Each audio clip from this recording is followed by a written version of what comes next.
Réjouissez-vous, tressaillez de joie, dit le Seigneur, car votre récompense est grande dans le ciel. Alléluia, Alléluia, Alléluia, Alléluia, Alléluia, Alléluia, Alléluia. Le Seigneur soit avec vous. Et avec votre esprit. Évangile de Jésus-Christ selon saint Luc. Gloire à toi, Seigneur.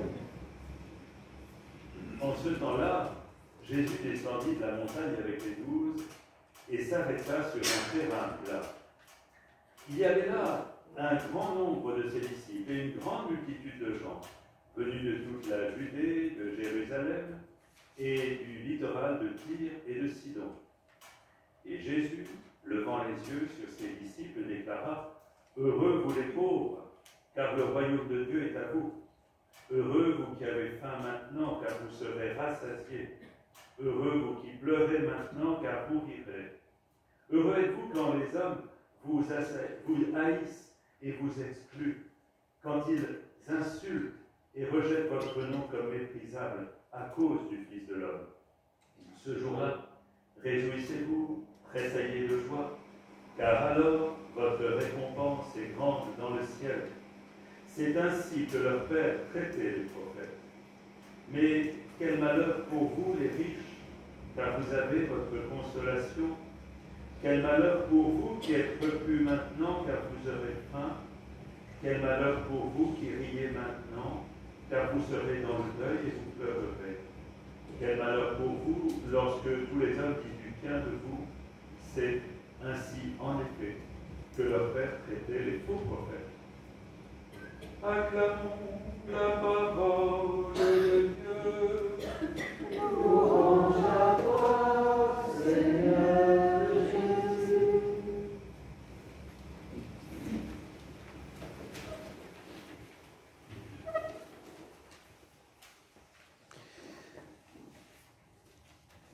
Voilà ces béatitudes dans l'évangile de Luc sont bien différentes de celles qui sont dans l'évangile de saint Matthieu. Je ne sais pas si vous vous souvenez, les béatitudes chez saint Matthieu, c'est « Heureux vous les pauvres de cœur, hein, car le royaume des cieux est à vous ». Alors on peut très vite spiritualiser les béatitudes de Matthieu, dire bah oui, il y a toutes sortes de pauvreté intérieure, extérieure, on est tous pauvres, voilà. Alors que dans l'évangile de Luc, heureux vous les pauvres. Dans l'évangile de Matthieu, on a heureux vous qui avez faim de la justice.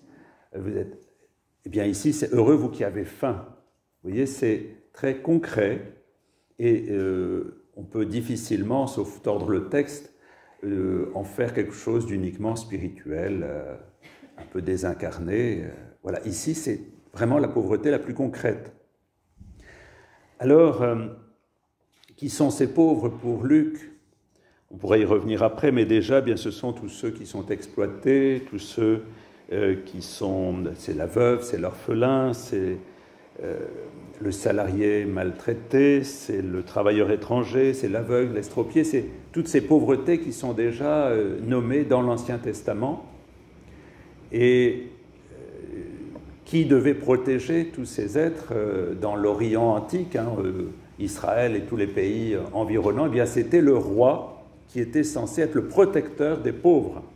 Le roi était censé être le protecteur des pauvres et défendre les opprimés de son peuple et éventuellement s'opposer à tout ce qui pourrait les contraindre et les empêcher de vivre. Alors, évidemment, c'est pas toujours comme ça que les rois se sont comportés dans l'Orient antique, mais c'était le principe. Le roi était le protecteur des petits.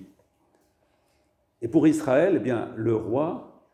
Attention, Israël a voulu avoir des rois comme les peuples environnants, comme l'Égypte, comme Babylone, comme ça. Mais fondamentalement, le roi pour Israël, c'est Dieu. C'est Dieu le roi. Donc, c'est Dieu le protecteur des pauvres, des petits, des opprimés, de ceux qui n'ont pas leur dignité. C'est Dieu qui est censé les protéger à travers des serviteurs qui vont mettre en œuvre la royauté de Dieu. Alors, évidemment, l'histoire d'Israël, ça ne va pas toujours se réaliser de cette manière. Et alors les prophètes, tout au long de l'histoire d'Israël, vont dire « Le royaume de Dieu va venir, ce royaume de justice, de paix, où plus personne ne sera écrasé, opprimé. Le royaume va venir. » Alors, ce royaume qui va permettre au peuple d'Israël de trouver sa place dans l'ensemble des peuples, comme peuple de Dieu, mais aussi à l'intérieur du peuple, de cette justice qui s'installe, de cette vérité, de cette dignité de chacun. Vous voyez, quand on annonce le royaume, quand les prophètes, Isaïe, Jérémie et d'autres annoncent le royaume, on annonce un royaume de justice, où Dieu va reprendre, je dirais, la main sur tout ce qui opprime l'homme. Arrive Jésus. Et avec Jésus, eh bien, ce sont des signes qui vont être donnés que la royauté arrive. La royauté de Dieu arrive. Et ces signes, ce sont que, eh bien, le Seigneur se préoccupe d'abord des plus pauvres. Il va aller vers la veuve aux portes de Naïn qui a perdu son fils unique. Il va aller vers ceux que l'on considère comme des publicains et des pécheurs et que l'on rejette. Il va aller vers tous ceux qui se sentent écrasés, méprisés, vers tous les publicains, vers tous ceux qui sentent qu'ils n'ont pas leur place. La priorité de Jésus va être de donner à chacun sa dignité par tout un tas de paroles, de gestes, de signes de cette venue du royaume. Et d'ailleurs, quand Jean-Baptiste demande « Mais est-ce que c'est vraiment toi ? Parce qu'il n'y a rien de tonitruant dans ce que tu fais. » Et Jésus, qu'est-ce qu'il dit ? Bien, vous voyez, les aveugles voient, les boiteux marchent. Voilà, tous ceux qui souffrent sont rejoints. La royauté du Seigneur, c'est d'abord la venue de la justice. Et quand celui qui écrit cet évangile, Luc, prend la plume pour écrire, Luc, vous savez qui était Luc ? Luc était médecin. Il était quand même un privilégié. Une belle situation, disons. Et quand il découvre l'évangile, Luc, avant de l'écrire, l'évangile vécu par des communautés, il se rend compte qu'il est dans des communautés de pauvres gens. Et c'est la stupéfaction, parce que tous ces gens qui ne sont pas des gens bien considérés, eh bien, c'est eux qui, les premiers, vont accueillir l'évangile que Luc va découvrir. Et il y a une espèce d'émerveillement de Luc, de voir comment tous ces gens qui sont des rejetés, des marginaux, eh bien, vont prendre vraiment cette bonne nouvelle et la vivre entre eux. Et c'est la description dans les Actes des Apôtres d'une communauté, je vous rappelle, nul croyant ne se disait propriétaire de ce qu'il possédait, c'est dans les Actes au chapitre 4, mais on mettait tout en commun, aucun d'entre eux n'était dans la misère, car on redistribuait une part de l'argent mis en commun à chacun des frères, au fur et à mesure de ses besoins. On pourrait dire c'est une forme de communisme intégral.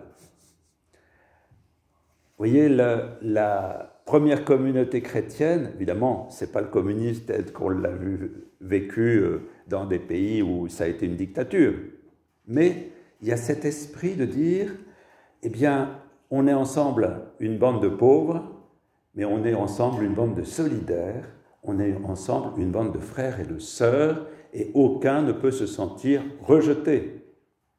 Ça, c'est la base, ce partage réel, à la fois de ce que chacun vit, de ses souffrances, de ses angoisses, de ses maladies, de ses échecs, aussi la mise en commun de tous les dons de chacun, de ce qu'il est capable de faire, de la musique, de la parole, du partage, du souci des plus petits, des plus souffrants. Vous voyez, c'est ça une communauté. Une communauté, c'est vraiment un lieu où les dons de chacun sont mis au service de chacun. Et voilà finalement ce qui est derrière cet esprit des béatitudes.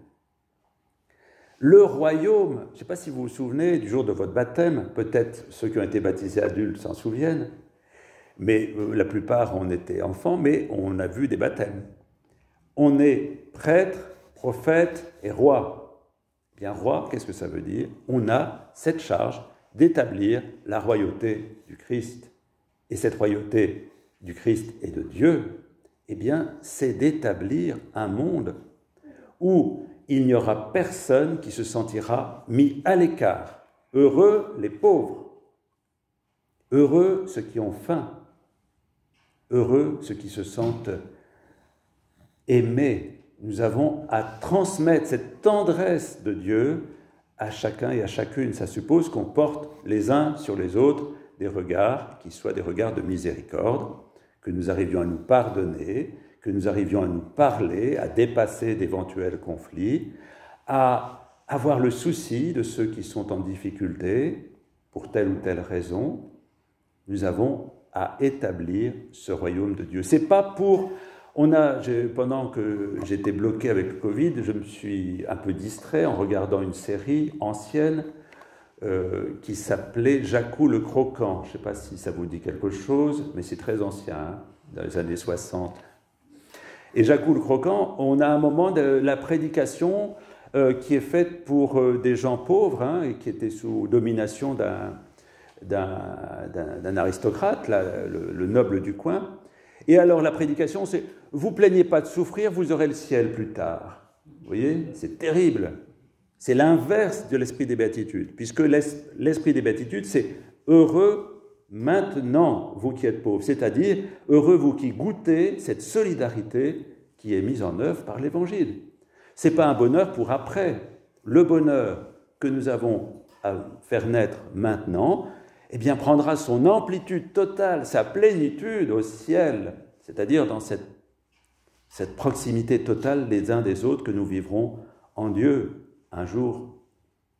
Mais si on ne le met pas en œuvre dès maintenant, les béatitudes n'ont aucun sens et notre vie chrétienne est vide. C'est ce que dit saint Jacques, hein. Si je ne mets pas en pratique l'Évangile, c'est mort. Et comment je peux le faire? Eh bien, en m'accrochant à un amour qui me dépasse, un amour qui nous dépasse, en nous ouvrant à cette puissance de la résurrection dont parle Paul dans la deuxième lecture, qui nous permet de sortir, si vous voulez, de toutes nos fermetures, de tous nos replis sur nous-mêmes, de toutes nos fausses richesses, pour nous ouvrir à la seule richesse qui compte, cet amour partagé, et qui permet qu'on mette ensemble tous nos dons. Et que le Seigneur nous donne de vivre les béatitudes, c'est le plus beau des projets, c'est le plus heureux, parce qu'il demeure aux dimensions du cœur de Dieu.